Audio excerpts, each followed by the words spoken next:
아멘. 할렐루야. 하나님께서 오늘도 우리 함께 하십니다. 더 복되고 귀한 것으로 채우시기를 주님의 이름으로 축원합니다.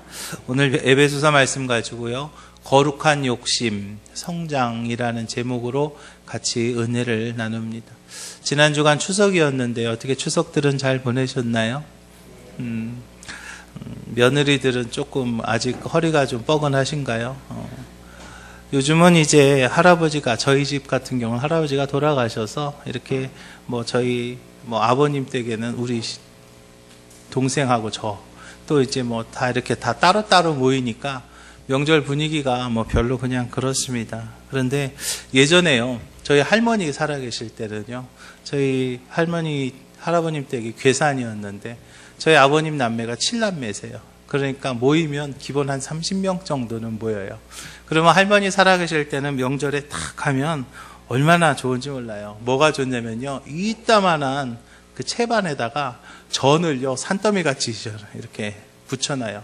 이만큼 붙여놓고, 그러면은 저는 이제 어릴 때니까 좋아가지고 막 이리 뛰고 저리 뛰고 막 돌아다니다가 가다가 하나 집어먹고 오다가 하나 집어먹고, 그냥 그 전을 먹는 그 재미가 너무나 좋았어요. 그런데요, 어느 날 명절에 저희 할머니 댁에 갔는데 전이 없어졌어요. 그게 없어진 거예요. 그래서 도대체 왜 그런가? 왜 그 동그랑땡, 그죠? 동그랑땡이 없어졌나 하고 제가 엄청 고민을 했어요. 근데 나중에 알고 보니까 저희 할머니가 이제 연세가 드셨다고 저희 그때 모시고 살던 작은 어머니한테 그 소뚜껑 운전대를 넘겨주신 거예요. 그러니까 이제 저희 작은어머니가 하니까 그냥 또 할머니하고는 또 틀리잖아요. 그래서 그 전이 순식간에 없어져서 그 명절에 그 아주 큰 기쁨이 없어졌던 그런 기억이 있습니다. 이처럼 노인이 되고 연세가 들면 몸이 점점점 쇠약해집니다. 어린아이는요, 태어나면서부터 하루가 다르게 쑥쑥 잘 자라나죠. 우리 성도들도 마찬가지입니다. 어떤 사람은요, 신앙 상태가 마치 노인과 같아서 신앙이요, 자라나지 않고 오히려 연세 드신 분이 힘이 점점 빠지는 것처럼 신앙생활도 점점점 퇴보하는 그런 모습을 볼 수가 있어요. 그런가 하면 어떤 사람은 반대로 건강한 사람은요, 계속해서 잘 성장하죠. 우리 기지식교회 모든 성도들은요, 주님 오시는 그날까지 균형 있게 계속해서 성장하는 성도들이 다 되시기를 주님의 이름으로 축원합니다. 어제보다는 오늘이 좋아야 되겠죠. 오늘보다는 내일이 나아져야 됩니다. 믿음의 선배들은요, 신앙의 길을 걸으면서 그들의 신앙이요, 점점 자라나는 것을 우리가 봅니다. 우리의 믿음도 자라야 되겠습니다. 육체의 성장은요, 어느 때가 되면 멈추게 됩니다. 육체의 성장은 한계가 있지만 영적인 성장은요, 한없이 자라날 수 있어요. 그 영적인 세계는요, 너무나 깊고 너무나 광대하기 때문에 영적인 성장은요, 끝이 없어요. 계속해서 우리가 자라날 수 있거든요.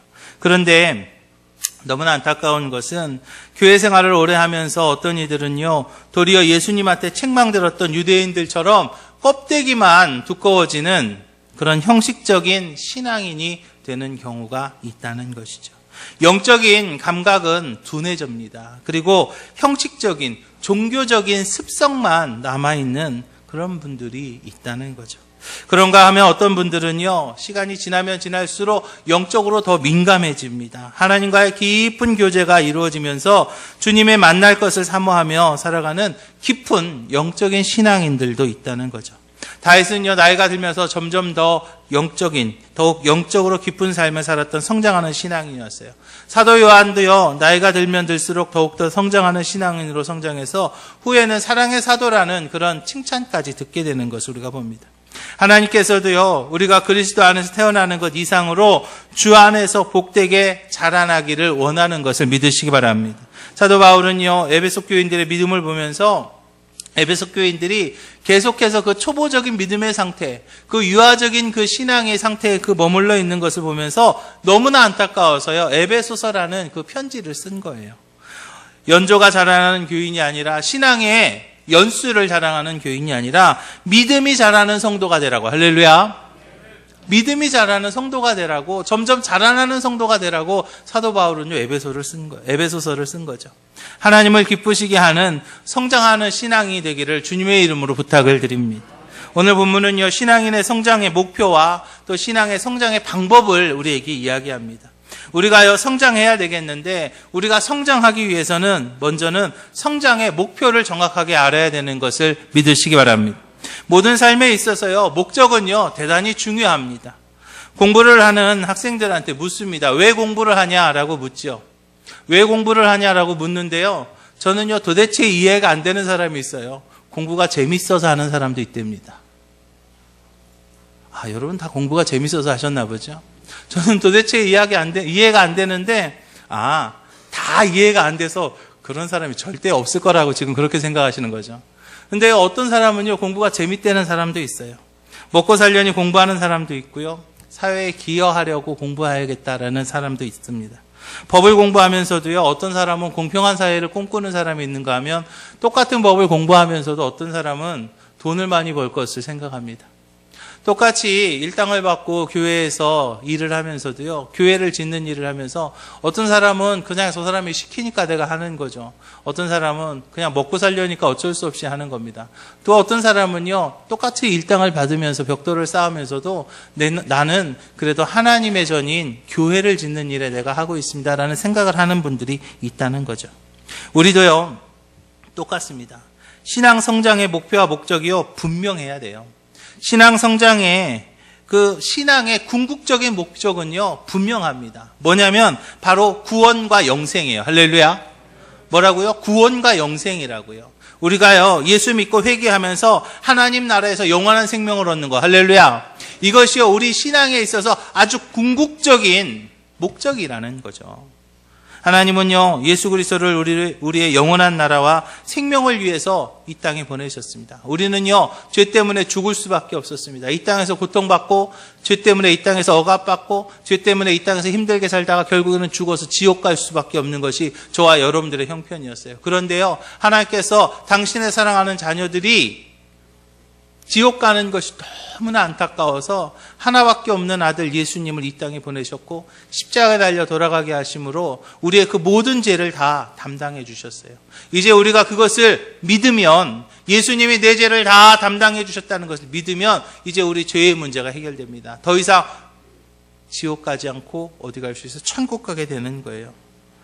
그런데요, 언제든지 누구나 자신에게 주어진 짧은 삶을 살다가 언젠가는 심판대 앞에 서는 거예요.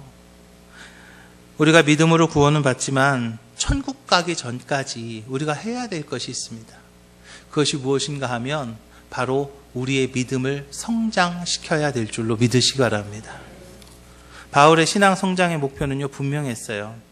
에베소 교인들에게 정해준 신앙 성장의 목표는요, 예수 그리스도의 온전한 분량에까지 성장하는 것이라고 얘기했습니다. 사람들이 어떤 일을 해도요, 목표가 다 달라요. 큰 목표를 가지고 사는 사람이 있는가 하면 적당한 목표를 가지고 시작하는 사람이 있어요. 똑같이 공부를 해도요, 꼭 1등 해야 되겠다라고 생각하고 공부하는 사람이 있는가 하면, 나는 그냥 낙제만 안 하면 돼. 우리 옛날에 얘기한 것처럼 비밭에 씨 뿌리면 되지 뭐. 그런 사람이 있는가 하면요. 또 돈을 벌어도요, 그냥 먹고 살기만 하면 돼. 굶어 죽지만 않으면 돼. 라고 생각하는 사람이 있는가 하면, 어떤 사람은 많이 벌어서 나누고 베풀고 섬기는 일에 내가 이 돈을 써야겠다라고 생각하는 사람도 있습니다.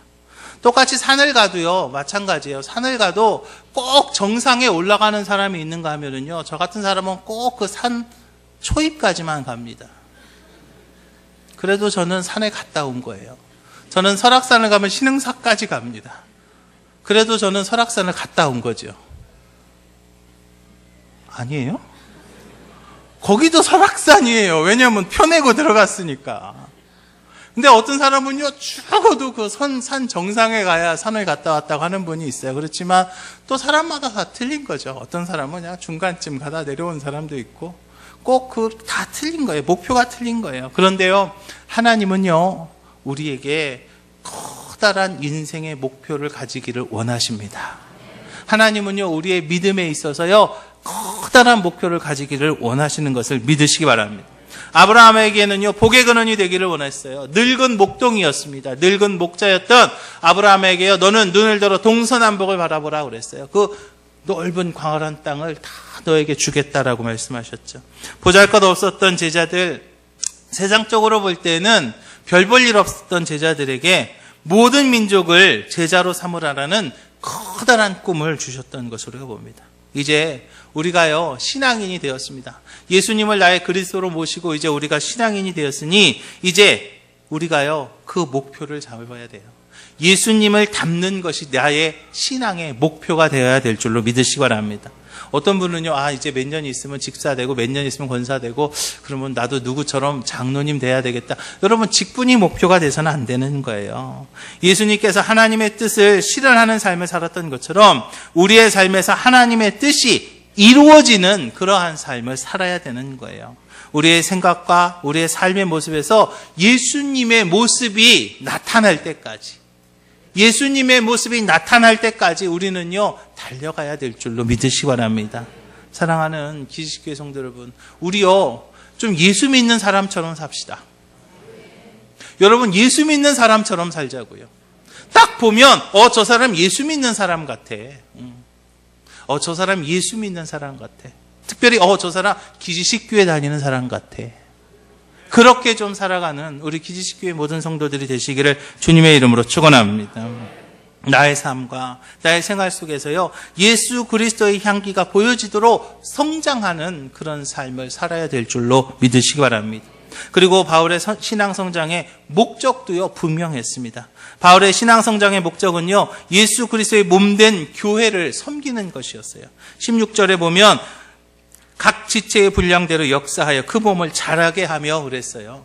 예수 그리스도의 몸된 교회가요 지체들로 인하여서요 그 몸된 교회가 자라날 수 있도록, 교회가 성장할 수 있도록 교회를 섬기는 것, 그것이요 신앙 성장의 목적입니다. 우리의 목적도요 예수 그리스도의 몸된 교회를 섬기며 열심히 봉사하는 것이 되어야 될 줄로 믿으시기 바랍니다. 언젠가요 우리가 하나님 앞에 갑니다. 요즘 한절기라요 장례가 몇 건 있었어요. 장례가 몇 번 있었어요. 목사이다 보니까 장례식을 가는 경우가 참 많습니다. 장례식에 갈 때마다 제가 언제나 똑같은 설교, 거의 비슷한 설교를 해요. 무슨 설교를 하냐면, 저도 여러분들도 이제 이 자리의 주인공이 될 수 있습니다. 아니, 언젠간 될 겁니다. 우리가 하나님 앞에 갔을 때 하나님 앞에서 당당해야 되겠습니다 라는 설교를 언제나 합니다. 사랑하는 기지교회 성도 여러분, 여러분들도 어차피 이 짧은 세월이요 이제 마감하고 하나님 앞에 가실 수밖에 없어요. 하나님 앞에 우리가 가야 돼요. 우리가 하나님의 심판대 앞에 설 수밖에 없는데, 여러분 당당하신가요? 하나님 앞에 부끄러움 없으십니까? 예수님께서 죽기까지 자기의 몸을 드린 것처럼 진정으로 성장하는 신앙인은요 예수 그리스도의 몸된 교회를 위한 헌신과 충성의 삶을 살아야 될 줄로 믿으시기 바랍니다. 어릴 때는요 도움을 받습니다. 그러나 언제까지나 도움만 받을 수는 없어요. 어릴 때는 도움받는 것이 행복이었죠. 그렇지만 이제 나이가 먹고 이제 어느 정도 성장하게 되면 이제 자신의 자녀들을 돌보며 자녀들을 위해서 섬기고 자녀들을 위해서 희생하는 것이 더 큰 행복이, 더 큰 기쁨이 되는 것처럼 말입니다. 섬김과 희생과 헌신의 삶을 기쁨으로 여길 수 있는 우리 기지식교회 모든 성도들이 다 되시기를 주님의 이름으로 축원합니다. 사랑하는 기지식교회 성도 여러분, 신앙인은요 성장해야 됩니다. 그만이면 됐어, 이쯤이면 됐어가 없어요. 주님 오시는 그날까지, 내가 하나님 앞에 서는 그날까지 우리는요 성장해야 되는 거예요. 성장하는 사람은요 사람의 속임수에 빠지지도 않고 간사한 자들의 유혹에 넘어지지도 않습니다. 설령 인생의 풍랑이 와도 흔들려 넘어지지 않습니다.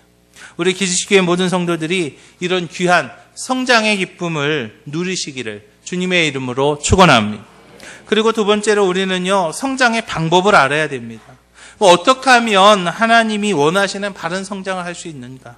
바울이 생각하는 참된 성장은 어떤 것인가? 먼저는요 우리가 믿는 일에 성장해야 될 줄로 믿으시기 바랍니다. 뭐냐면요 믿음이 성장해야 되는 거예요. 예수님께서는 제자들을 부르시고 가르치면서요 믿음이 성장하기를 원하셨어요. 하나님은 언제나 자신 사람들을 사용하시기 전에 믿음이 성장하기를 원하셨습니다. 주님의 제자 중에요, 참 별별 사람들이 다 있어요. 별별 종류들이 다 있어요. 같은 제자라도요, 이 사람 틀리고 저 사람 틀렸어요.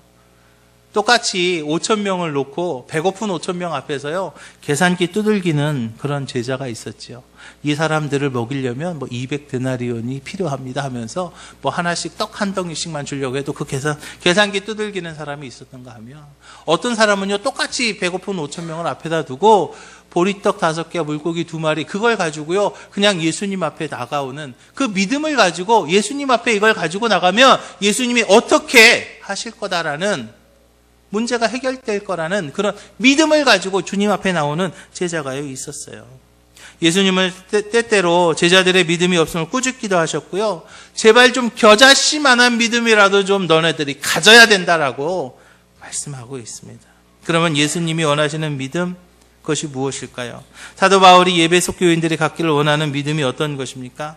참된 믿음은요, 자신의 능력이나 사람의 실력으로는 바랄 수도 없지만 하나님의 능력과 의지를, 하나님의 능력과 은혜에 의지해서 바라는 것임을 믿으시기 바랍니다.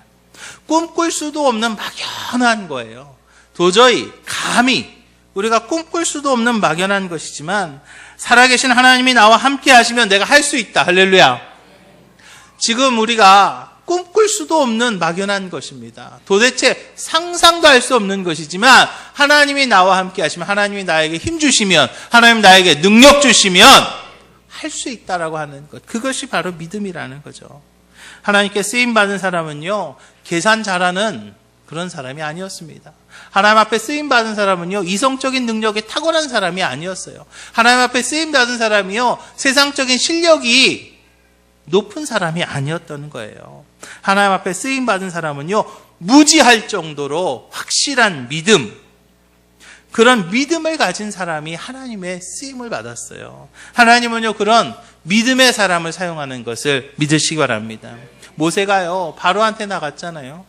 그리고 자기의 백성들을 끌고 왔잖아요. 그것은요, 모세의 언변이 탁월한 것도 아니고 모세의 탁월한 설득력이 있었던 것이 아닙니다. 모세는요, 나와 함께 하시는 하나님, 그 하나님, 나와 함께 하시는 하나님에 대한 믿음이 있었기에 그 엄청난 일을 이룰 수 있었던 거예요. 다윗이요, 골리앗 앞에 당당하게 나갈 수 있었던 것은요, 내가 그래도 옛날에 늑대도 잡았고 내가 곰도 잡았으니까 내가 골리앗 정도는 충분히 이길 수 있어라는 그런 자신에 대한 힘이, 그런 신뢰가 아니에요.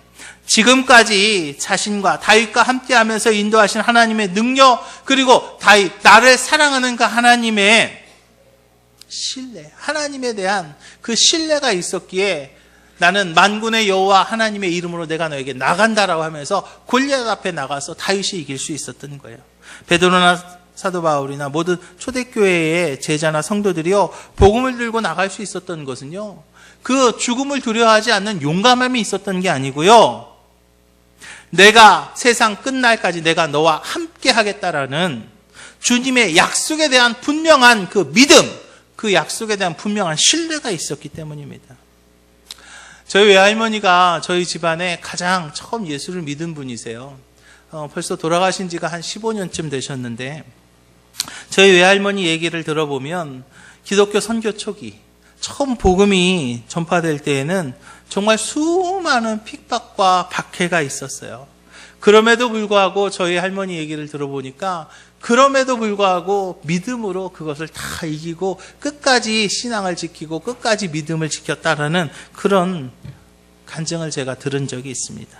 그런데요, 요즘이요, 우리 신앙 환경이 얼마나 좋습니까?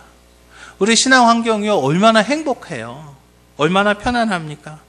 그런데 너무나 안타까운 것은 세월이 지날수록 신앙 환경이 좋아지고 신앙 환경이 편해지면 우리의 믿음이 점점 더 좋아져야 될 터인데, 도리어 신앙 환경이 좋아졌는데 믿음이 좋아지기는커녕 이성만 자라나는 그런 어리석은 길을 걸어가는 안타까운 모습을 우리가 보고 있지 않습니까? 사랑하는 기지교회 성도 여러분, 하나님 살아계십니다. 하나님은요, 선한 일 반드시 이루십니다. 믿음이라는 것은요, 사람의 계산으로 하는 거 아닙니다. 믿음은요, 하나님이 함께 하시면 된다라는 그 믿음으로 하는 거예요. 우리 기지식교회 모든 성도들은요, 껍데기만 그럴듯한 속빈 그런 신앙인이 아니라 믿음에 굳게 서서 흔들리지 않는 참된 신앙인들이 다 되시기를 주님의 이름으로 축원합니다. 그리고 또 우리가 참된 성장을 하기 위해서는요, 아는 일에 성장이 있어야 돼요. 믿음이 성장해야 되고, 그리고 또 아는 일에도 우리가 성장을 해야 됩니다. 사도 바울은요, 에베소 교인들의 성장을 위해서 날마다 기도합니다. 그는 성도들이 아는 것이 날마다 많아지기를 기도했어요. 의외로요, 많은 분들이요, 나 하나님 믿어, 나 예수님 믿어, 나 교회 다녀, 그러면서요 하나님 몰라요. 나 교회 다녀, 그러면서요 교회도 몰라요. 나 예수님 믿어, 그러면서요 예수님도 몰라요. 하나님의 사랑이 얼마나 놀라운지 몰라요. 하나님의 은혜가 얼마나 큰지 그것도 잘 몰라요. 하나님이 얼마나 공의로우신 분이신지, 또 하나님이 얼마나 두려운 분이신지를 잘 모르기 때문에 믿음이 성장하지 못하고 바른 믿음의 길을 가지 못하는 것입니다. 그래서요, 사도 바울은요, 자신의 교인들이 아는 일에 성장하기를 원했어요. 그러면 우리가 신앙인으로서 무엇을 알아야 되는가? 첫째는요, 하나님을 깊이 알아야 될 줄로 믿으시기 바랍니다. 하나님이 정말로 어떤 분이신지, 하나님 무엇을 원하는지, 그것을 우리가 알아야 되잖아요. 또 하나님의 부르심의 소망이 무엇인가를 알아야 되는 거예요. 믿는 자, 충성하는 자는 소망 가운데 충성해야 되고, 힘들고 어려운 일도 인내하면서 감당할 줄 알아야 되는 거예요. 그리고 세 번째로는 성도들에게 주시는 그 상급이 얼마나 풍성한지, 하나님께서 우리를 위해 준비하신 그 상급이 얼마나 감사한 것인지를 알아야 돼요. 우리를 위해서 예비하신 하나님의 상급이요, 얼마나 크고 놀라운 것인지를 그것을 알게 되면 그렇게 신앙생활하지 않습니다. 또 네 번째로는 하나님의 능력이 얼마나 대단한가를 알아야 돼요. 하나님의 능력을 잘 모르니까요, 못한다고 그러죠. 하나님의 능력을 잘 모르니까요, 할 수 없다고 그러죠. 하나님의 일을 감당할 때 내 힘으로 하는 게 아니에요. 공급해 주시는 하나님의 힘으로 해야 될 줄로 믿으시기 바랍니다. 이런 것들을 다 우리가 알기 위해서요, 성령이 우리를 깨닫게 해주셔야 되고, 우리는 마음의 문을 열고 하나님의 말씀을 듣고 배우는데 힘써야 될 줄로 믿으시기 바랍니다. 예배에 참석하십시오. 예배에 참석해서 말씀 들어야 돼요. 아카데미 통해서요, 배우고 익히는 일에 아는 것이 늘어나야 될 줄로 믿으시기 바랍니다. 여러분, 우리가요, 주일 성사하는 거요, 목숨 걸고 하는 겁니다. 왜요? 하나님 만나야 되니까요. 거기서 하나님한테, 하나님 음성을 들어야 되니까요. 아카데미요, 봄, 가을로 우리가 아카데미 합니다. 제가 지난 수요일 날도, 도대체 당진분들은 집에 가서 쓰시려고 아직도 안 쓰셨어요. 제가 그랬어요. 그런데요, 여러분, 우리가요, 해야 됩니다. 반드시 필요한 거예요. 신앙의 지름길입니다라는 이야기를 제가 언제나 합니다. 여러분 다 아시는 거 제가 알아요. 그렇지만 아카데미를 통해서 다시 한번 정리하고 든든히 할 때 우리의 신앙이요, 한 단계 업그레이드 될 줄로 믿으시기 바랍니다. 이제 예배 참석하고 아카데미 통해서 배우고 익히면서 아는 것이 늘어난 우리 기지식교회 모든 성도들이 다 되시기를 주님의 이름으로 축원합니다. 마지막으로는요, 우리가요, 함께 자라야 될 줄로 믿으시기 바랍니다. 우리가요, 함께 성장해야 될 줄로 믿으시기 바랍니다. 우리 기지식교회는요, 모든 성도가요, 함께 자라나야 돼요. 우리가요, 함께 성장해야 돼요. 함께하는 모든 성도들이 하나님 앞에서 복된 신앙인들이 다 되시기를 주님의 이름으로 축원합니다. 어떤 가정은 보면은요, 어떤 가정은 애들이 다 잘 되는 가정이 있어요. 어떤 가정은요, 그 자녀들이 다 그냥 부모의 짐이 되는 가정이 있고요. 또 어떤 가정은요, 그냥 어떤 놈은 잘 되고 어떤 놈은 그냥 못하고 그런 가정이 있어요. 산도요, 가보면은요, 다 똑같은 산이 아니더라는 거죠. 멀리서 보면 다 그냥 푸르른 산 같은데 가까이 가보면 쌀이 같은 작은 나무들로 가득 찬 산이 있는가 하면 큰 잣나무 같은 그런 큰 나무들로 가득 찬 숲이 있어요. 또 보여도 쓸데없는 나무만 가득한 그런 산이 있는가 하면 어떤 산은 뭐 밤나무나 그런 유실수들이 열매를 주렁주렁 맺히는 그 유실수들이 가득한 산도 있는 것을 봅니다. 우리 기지식 교회는요, 하나님이 사용하시기에 좋은 귀한 사람으로 가득 찬 교회가 되기를 주님의 이름으로 축원합니다. 하나님의 큰 일꾼이 넘치는 교회가 되시기를 주님의 이름으로 축원합니다. 모든 성도들이 함께 잘 성장하는 교회가 돼야 될 줄로 믿으시기 바랍니다. 그 교회는 어떤 장로님 대단해. 그 교회는 어떤 권사님, 기도하는 권사님이 있어. 그거 중요한 거 아니에요. 몇몇 대표하는 신앙인이 있어야 되는 것이 아니라요, 함께 성장해야 될 줄로 믿으시기 바랍니다. 모든 성도들이 바른 신앙의 거리를 걷는 그런 힘 있는 우리 기지식 교회가 돼야 될 줄로 믿으시기 바랍니다. 제가요, 아까 광고하면서 이게 성물 헌금 광고했어요. 목사가요, 헌금 광고할 때가 제일 좀 창피해요. 정말 하기 싫을 때도 있어요. 그런데요, 이번에 우리 의자를 바꿉니다. 사실은 광고 안 해도 돼요.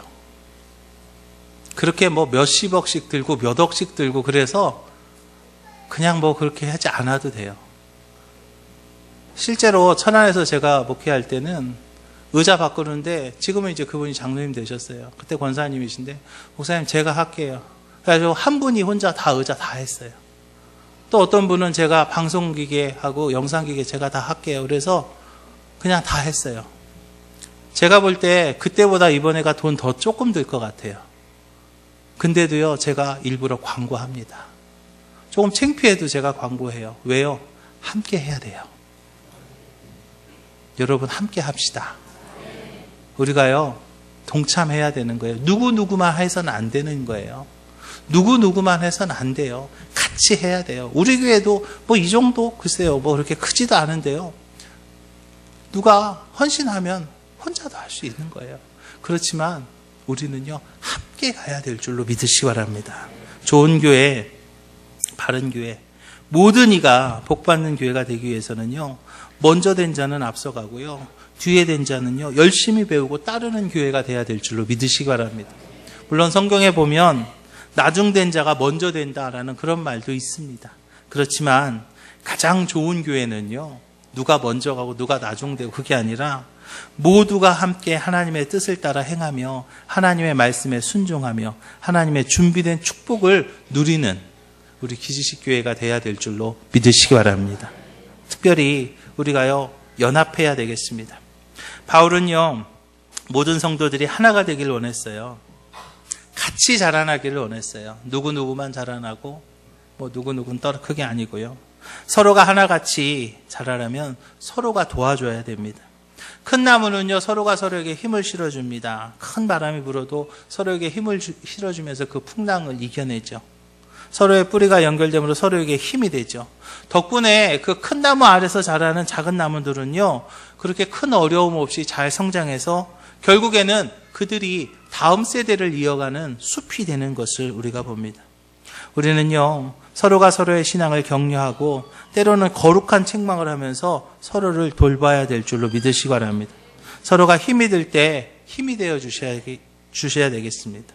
우리 기지식교회 모든 성도들은 한 지체가 되어서요, 예수 그리스도의 몸된 이 교회에 같은 지체가 되어서 예수 그리스도의 몸된 이 교회를 성장시켜야 될 의무가 있음을 믿으시기 바랍니다. 우리 기지식 교회는요, 하나님 보시기에 아름다운 크고 바로 선 나무들이 가득 찬 큰 숲과 같은 그런 교회가 되어야 되겠습니다.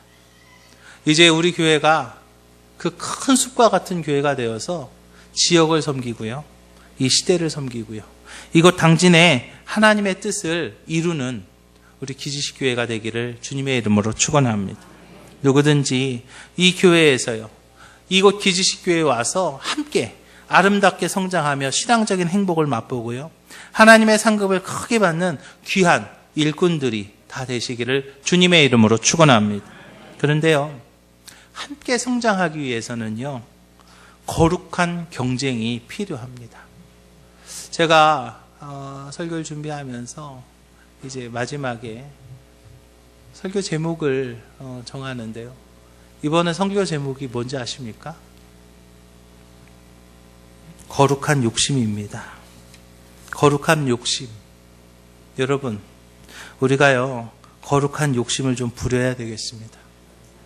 거룩한 욕심을 부리고요, 거룩한 달리기를 해야 되겠어요. 내가 누구보다 좀 더 신앙생활 잘해야 되겠다. 내가 당진에서 11조 제일 많이 해야 되겠다. 아멘 하면 될 텐데. 내가 정말로 누구보다 하나님 앞에 칭찬받는 사람이 돼야 되겠다. 그런 1등 가는 사람이 돼야 되겠다라는 그런 거룩한 욕심이요, 분명히 있어야 됩니다. 어떨 때 보면은요, 이렇게 올림픽에서 금메달, 은메달, 동메달에 다 태극기 걸릴 때 있어요. 그죠? 뭐 양궁이나 쇼트트랙 같은 데 보면 금메달도 한국, 은메달도 한국, 동메달도 한국이 되면은요, 얼마나 기분 좋고 행복한지 몰라요. 이제 하나님 나라의 상급을요, 우리 기지식교회 모든 성도들이 다 독차지합시다. 하나님 나라 금메달 기지식교회, 하나님 나라 은메달도 기지식교회 성도, 하나님 나라 동메달도 기지식교회 성도가 되기를 주님의 이름으로 축원합니다. 사랑하는 기지식교회 성도 여러분, 거룩한 욕심쟁이가 되십시오. 거룩한 욕심쟁이가 되십시오. 옆에 분들하고 서로 인사합니다. 거룩한 욕심쟁이가 됩시다 하고 인사합시다. 여러분, 기회는요, 아무 때나 있으면 그걸 기회라고 얘기하지 않습니다. 아무 때나 있으면 그걸 기회라고 얘기하지 않아요. 야곱이 에서의 상급을 탐내서요, 그 아버지를 속이면서까지도 그 기회를 붙잡았던 것처럼 우리 기지식교회 모든 성도들이요, 거룩한 욕심을 가지고 하나님의 준비된 축복, 나를 위해 준비된 그 축복 하나도 놓치지 않는 우리 기지식교회 모든 성도들이 다 되시기를 주님의 이름으로 축원합니다.